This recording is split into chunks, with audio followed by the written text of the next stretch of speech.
Grabe, sobrang bilis ng araw. Monday na naman. Halos parang hindi pa nga ako nakakapagpahinga. Pero ito nga, ragan na naman na para bang gusto ko na lang mag-disappear. Hala, hindi.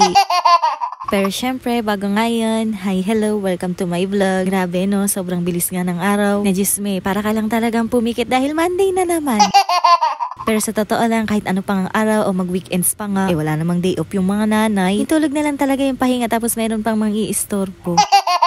Kahapon pala, Sunday, naglaba nga kami ng Papa J. Pero ayan, dahil kinulang ako sa hanger, meron pa akong mga sampayin dyan. Actually, nakapagdinis-linis na talaga ako niya ng konti. Kaya ayan, nakaligpit na nga yung pinaghigaan namin. Nung magwawalis na nga ako, saka ko nga lang naalala na kailangan ko na nga palang mag-video dahil wala na nga akong stock na content dito. Kaya alam nyo na kung bakit gabi na naman yung upload ko dahil fresh pa ng video na to. Dahil nag-uulan nga yung mga uniform ng mga bata, dyan ko na nga lang muna sinampay. Magaan lang din naman yan, kaya nga hindi naman babaksak yung alambre dyan. Habang nagwawalis nga pala ko, nagsalang na nga ako ng tubig para nga sa paglulutuan nitong pansit kanton. With tinapay nga sana yung almusal namin pero dahil wala, ayan, pansit kanton na nga lang. Medyo madami nga rin pala akong hugasan pero mamaya na nga lang ako maghuhugas. Pagtapos nga namin mag-almusal para nga isahan na lang. Habang pinapakulo ko pa nga yung tubig, ito naisipan ko na nga muna mag-ayos ng mga toiletries namin. Namili nga kasi ako nung isang araw. Yung iba na ayos ko na nga pero itong toiletries namin hindi pa talaga. Hanggang ngayon nga hindi pa nga ako nakaka-order ng mga lagayan ko nga nito. Kaya nga ayan, pansamantala dyan ko na nga muna nilalagay. Tapos lahat nga ginugupit ko na para nga kapag kakailangan, ikukuha na nga lang. At ipinapadali ko nga yung buhay nila pero parang ako naman yung nahihirapan dahil ate yung mga pinaggamitan nga nila ng shampoo. Ako pa nga nagtatapon sa basurahan. Tapos magtataka pa yan sila kung bakit laging nakaangil yung mga nanay. Sus me naman, sa simpleng gawain hindi pa magawa. Kaya nga minsan kapag sobrang napupuno ako, lagi ko nga sinasabi sa kanila na kung hindi nga nila kayang itapon o itabi yung mga ginamit nila, nakulunukin na lang nila. Hala, bakit naman ganun?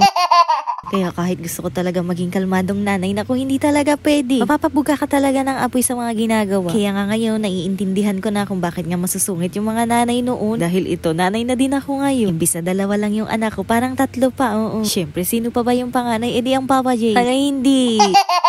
Sa tingin ko tuloy, nabubuhay na lang talaga ako para mabisit araw-araw.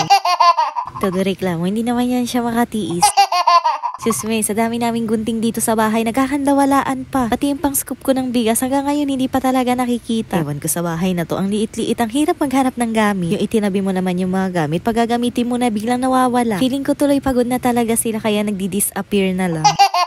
Ay sus, dami na namang hugot sa buhay. Balik na tayo dito sa ginagawa ko. Yung mga seasoning nga pala ng pansit kanton, nilagay ko na nga pala sa plato para kapag naluto na nga yung kanton, hahaluin na nga lang. Kapag pansit kanton nga yung inaalmusal namin, ayoko nga yung masyadong luto. Yung saktong lambot lang, oo. Tapos dapat hindi nga mahahagip ng hangin dahil ayoko talagang kumain ng malamig na pansit kanton. At hindi nga ako nasasarapan kapag malamig, kaya nga binibilisan ko yung pagkain kapag ganito yung pagkain. Ito nga niluto ko, 3 pa, kaya nga hahatiin ko na din sa 3 dahil 3 nga kami ng mga bata kakain. At syempre dahil nanay nga tayo, mas maraming ayos sa mga bata kaysa sa akin. At nasa bahay lang naman ako at anytime pwede naman akong kumain. Pero yung mga bata papasok pa nga kaya kailangan busog sila at hindi ko nga alam kung ako lang ba pero takot talaga akong magutom yung mga bata sa school. Ay sa wakas tumama din tong kalendaryo natin.